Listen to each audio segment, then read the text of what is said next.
So we saw Our Wonderful Lady of La Salette, and as I said, that genre of papier-mâché dolls with lady bodies were the first, one might say, of the French Poupays or the French fashions. And as the bisque dolls came along, the making of bisque and models, very quickly the Poupays morphed into being made of bisque. And we have a wonderful collection to present to you on November 6th and 7th, a lot of variety, and I wanted to share some of them with you. I love this little girl. She has mysterious mold number on her front breastplate. It is inscribed GP. I don't know who that maker is, and maybe one of you do, and if you can share it with us, that would be wonderful, because that's what doll community is sharing. And she's wearing this beautiful little dress right here. I'm going to show you the back all the way around. Look at her petite size, too. And when she comes back around, please notice bisque arms. Bisque arms, ladies and gentlemen, which is very, very rare. Whenever you can find fashion dolls, pure kid bodies, when they're wonderful dolls, are absolutely great to have if they're good and sturdy. But when you can find any extra features, like any extra articulation, kid stretched over wood, bisque lower arms, all wooden bodies, all of these features are important. Now, this little girl has an added secret. I'm going to put her down and show you, because she comes with her entire boxed wardrobe of original costumes, and they are some pretty great pieces. Look at this wonderful outfit right here. Little jacket and the matching skirt rather. I like the use of the colors they had on here, the brown and then the green trim. Box pleats in the jacket. That's a great piece. This is a pretty outfit right here. Look at this one. Isn't that great?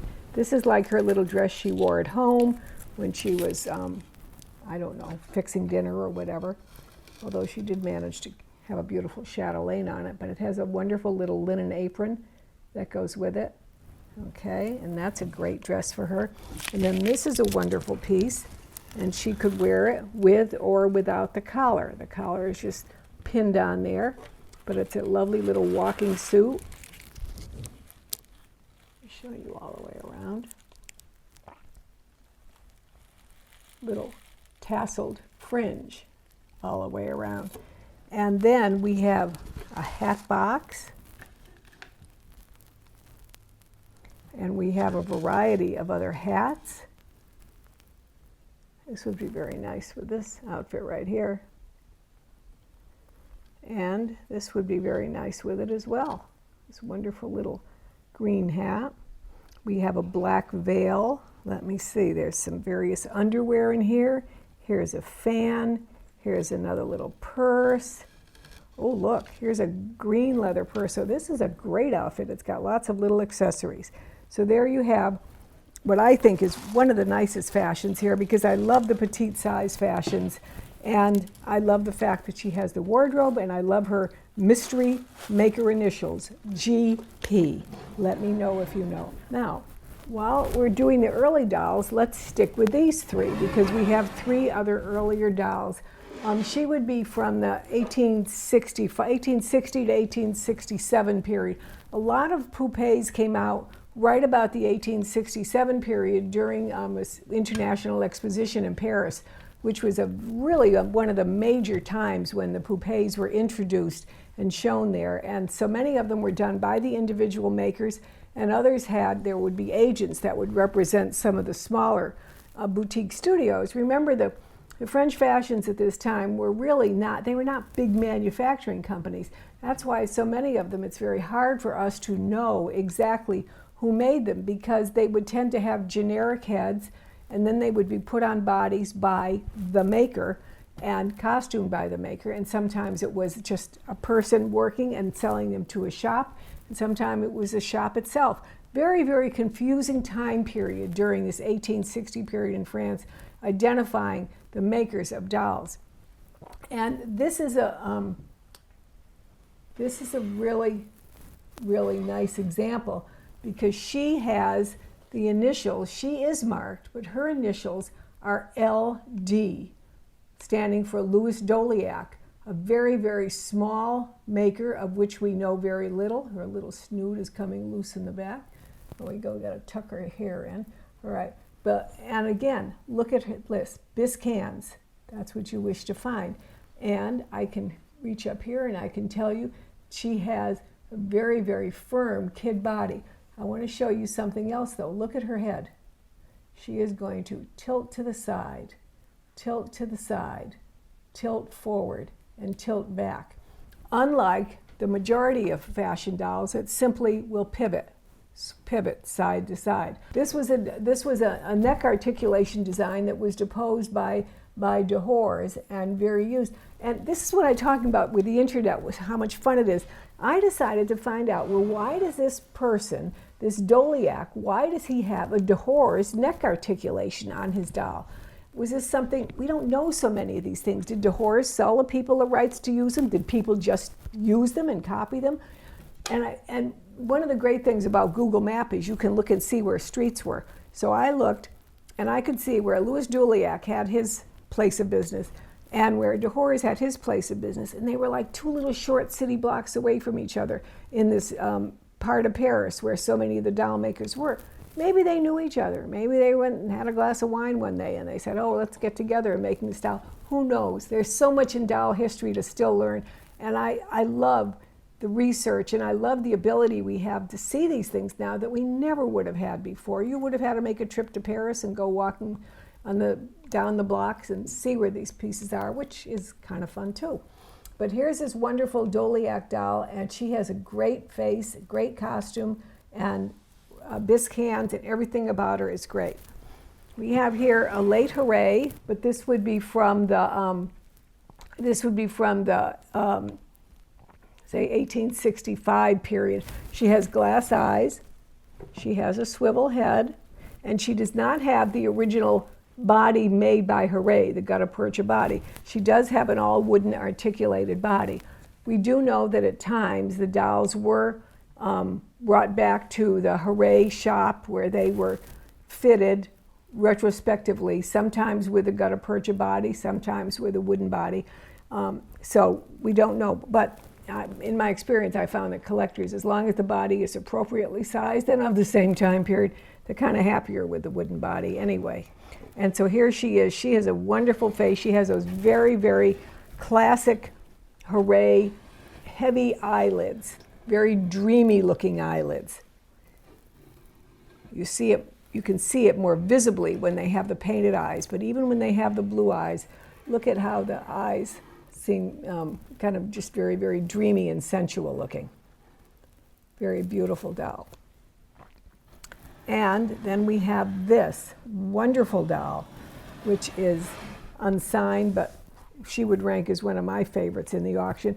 And probably I'm partial to her costume. I just think it's absolutely beautiful, this all original costume, ranging from her velvet cap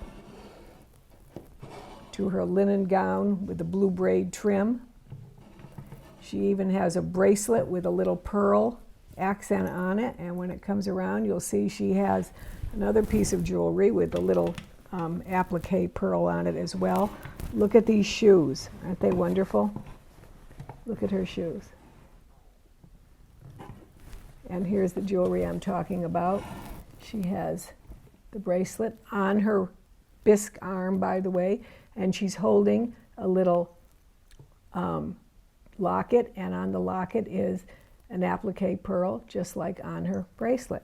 Very, very wonderful. And, ladies and gentlemen, you can tell if you feel here, she has a kid stretched over wooden body with bisque arms. A prize, an absolute prize of a doll. About 1860, again, she could have been an award winner at the Paris 1867 exposition. Now, I had a little study I wanted to show you. We have, everyone prizes and wants to have for their collection, the smiling model of the Poupay by Leon Casimir Bru. He deposed this in 1872, and there's always mystery as to exactly who or what the doll represented. There's a cathedral in Paris that has an archangel on the side of it with a face exactly the same as this.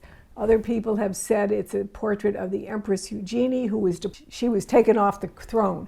in 1872, the same year that he deposed this model in the French courts. So he might have been inspired by that. Very, very distinctive. I've told this story before, but it's just always sticks with me, so I'll tell it again. When I was working on the French brew book with Francois, we were just going to press it. He called me frantically, "Stop the press. We've been to the French archives today, and I have found the original deposé with the wax model head that he actually presented to the courts, and there it is still in the French archives today." Just an absolutely wonderful treasure to have, and the absolute proof, of course, that this was the brew head. I wanted you to see this because we have it made. First of all, I wanted you to look at the faces because you're going to see a variety of decoration. 4 dolls right here. With their variety of decoration, they gain different looks. So just to say I have a smiling model brew fashion, well, you may need to have more than one, or you may need to decide which kind of complexion you like better. Is it the very delicate one?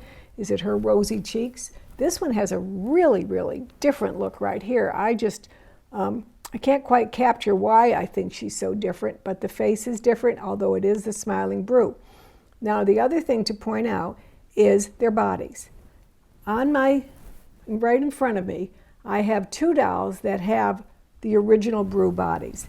The little girl has that typical, and when you're looking to see if a brew kid body is original on a Poupay, look for that square cut of the collarette because that's very distinctively the brew model. However, she has the bisque arms. So that's all original. That's very possible. You could have had a completely wooden body, or you could have had the kid body with the wooden arms. And there she is in that tiny size. Now we have the brew, the larger brew right here, with the all wooden articulated body, deposed by brew, all wooden, and the extra deluxe features of her ball swivel waist. He was the only one who did the ball swivel waist. Some of them have just a slit where you can turn it, but his was made for greater articulation with the ball swivel waist. He has the swivel wrist as well as the shoulders and elbows, and this model even has the jointed ankles, and they don't all. So different levels of luxury you could have with the wooden bodies of the brew. And let me take her stand off. I want to turn her around so you can just see how beautifully shaped the entire body is. I mean, this girl is, she's got form. Look at the way the legs were made too, so you could easily put the leg up like that and it would have the nice groove to fit right into. Beautifully made.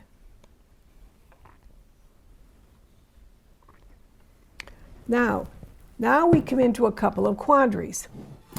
So here we have a doll, a smiling brew, deposed by Leon Casimir Brew. Her body is the body known as the Geslin body. It's a metal armature, padded with a stockinette cover, and designed for infinite articulation. I mean, it could be, you could joint it anyway. Now, it's like a lot of us when we get older. You know, theoretically, you can articulate our bodies a lot of ways, but you get a lot of, you might need more oiling. So their bodies, she does joint, but, you know, not the infinite articulation she had originally. However, bisque lower legs, bisque bare feet, bisque hands. And let's just take the shoe off for a minute so we can show you what the bisque bare feet, I mean, they're absolutely wonderful. Look at that. But did Brew ever have these bodies on his doll originally? Or did a boutique offer their version of the smiling doll and want to have this body on it? We don't know. I cannot swear to you that the body is original. I can tell you the body is French, and it is of the very same period as the head, and it appears to be exactly original on the doll. So I think it's a bonus. And look at her gown. All of this wonderful feather embroidery, encrusted little white beads on top. And then we turn it around and look at the back of the gown. Wonderful. So we have a beautiful rare model Poupay with a rare model body and her original costume. And then the last one I wanted to show you of this quartet was a lady with another body that is a puzzle, because her body is cloth. And it has been found before. She has the hands, the composition hands, that are in the style of the Lachman hands, sometimes made in porcelain, sometimes in paper mache. Lachman hands were made in America, and this body was likely made in America.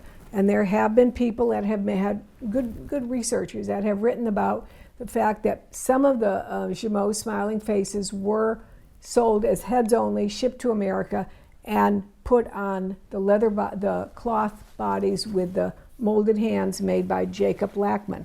So this is a possibility. She certainly is a beautiful doll with a wonderful costume, and I love her trim. Completely different look to me than the others, even though she is that model. Now, one other fashion doll I wanted to show you, because to me she's important, and this is the portrait Poupay by Pierre Francois Jamal. During the, right before the 1878 World Exposition, there was a lot of conflict going on in the Jamal family. Are we going to stick with these Poupays? That's what we've made our reputation on. Everybody loves them. Or Emil saying, hey, guys, the new symbol, the new type of doll everybody wants is the Bebe, the child doll. So during this time period, you have this conflict going on. Eventually, Emil Jamal won over by making his Poupays, or rather Bebes, but his doll morphed from the last of this portrait head made for the Poupay. If you look at that head, and then you think about the early portrait Bebes, child dolls, it's the same head. The Bebe was made with a larger eye cut to be more like a child, and clearly a child proportioned body.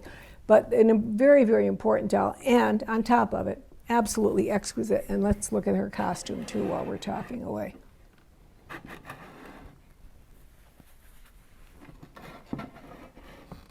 Beautiful early costume. One of the things I kind of look for, and I always think it's a luxury detail on a doll, is when their shoulder plate is not absolutely flat, but when there's a little concave, like almost you'd call it a throat hollow, right at the top of the shoulder plate, a little sort of dip in the way the bisque was modeled. And it had to be an extra luxury touch and a little more difficult to make. I saved one more piece from the Poupay section to show you, because this is why you need to look at everything when you're doing your collection. And don't just make assumptions that you see something and you like it or don't like it, but the more you can learn, the luckier you'll be. This piece has on her inside waistband signed Hooray à Paris. So it's a signed Hooray dress for Hooray Bebe, Hooray Poupay, brown velvet with beading on the collar, black beading on the collar, and black edging on the dress with wonderful little lappets, folded lappets across the front. Great dress. And you can see the interior as well. On the inside waistband is where the stamp appears. So I wanted to show you an example. We have wonderful French bébés throughout here, but I have so many dolls to show you. I only brought you a representative example of what we have to offer in this auction, which is just some great, great pieces. I just talked to you for a minute ago about the Jamal portrait Poupay and the argument in the Jamal family. And this is what Jamal ended up winning, to make dolls like this, the child dolls, known as the Bebes, with a child scaled body. But look at the face. That face is almost identical to the Poupay that had been made by his father and older brother before he really took over control of the company. The difference would be the larger eye cuts and a little plumper kind of look to the face and coloring. But early, beautiful, beautiful portrait Jamal. We have here a very lovely early period Bebe by Gaultier with the markings on the back of the block letters, with the initial letters, F period, G period, in big block form. And that's a symbol of one of the earlier periods of the French Bebes. I picked out some of the smaller ones to show you because I know you're all kind of loving small dolls these days. Right here, we have a really good example of an early Schmidt Bebe, a C-H-M-I-T-T. And what's interesting, the smaller Schmidts are usually made with the round face, the round, plump little face, as opposed to this model, which has a sort of pear-shaped face. So this is a very, very rare doll to find in this petite size. We have over here a very beautiful doll, a Rabrian Delphur, and look how similar it is to the FG. I'm going to move this over by it so you can see. They both were made in this time period with the early block letter markings, and that's something very desirable to find. Which do you like better, blue eyes or brown eyes? It's a matter of taste, really. And then I say for last, this wonderful, wonderful little size 1 Brujoun who graces the cover of the wish list catalog. And look at her, look at that little petite doll. Signed Bruce shoes, perfect all the way around. Back of her, what a face, oh. This is not a face you were ever tired of looking at. When they talk about Bru, sometimes they say, does she have the face? Well, this girl has the face. Absolutely stunning. Cover girl of wish list. So I talked to you about the Bru a minute ago, the Schmidt rather, a minute ago, the pear-faced Schmidt, usually coming in the larger size. And here is an example of the larger size Schmidt with a pear-faced look, original sign body, beautiful body finish, just gorgeous. See how her face, I'm going to turn it a little, you can see the angular shape of the face, which I call the pear face, as opposed to the ball-shaped face, which is the other model they made. Very beautiful doll and a wonderful cutwork dress, very, very fine. Next to her we have the ever-beloved Bebe Trieste by Emil Jamal, one of the first models that he made, that he actually commissioned a famous Parisian sculptor, Carrier Belleurs, to design the model for him. A very, very distinctive look to it with this long, full cheeks, little tiny piquant upturned nose, big wide eyes. It was one of his signature dolls and remained so for a period of about 7 or 8 years. And this one has its beautiful original body. And look at the costume, look at that bonnet. And so, okay, Bebe, you gotta lay down a minute and I'm gonna show you, I wanna show you this hat because it is so fabulous. It's very, very hard to ever find these wonderful, all original hats and costumes like this. And this doll has it.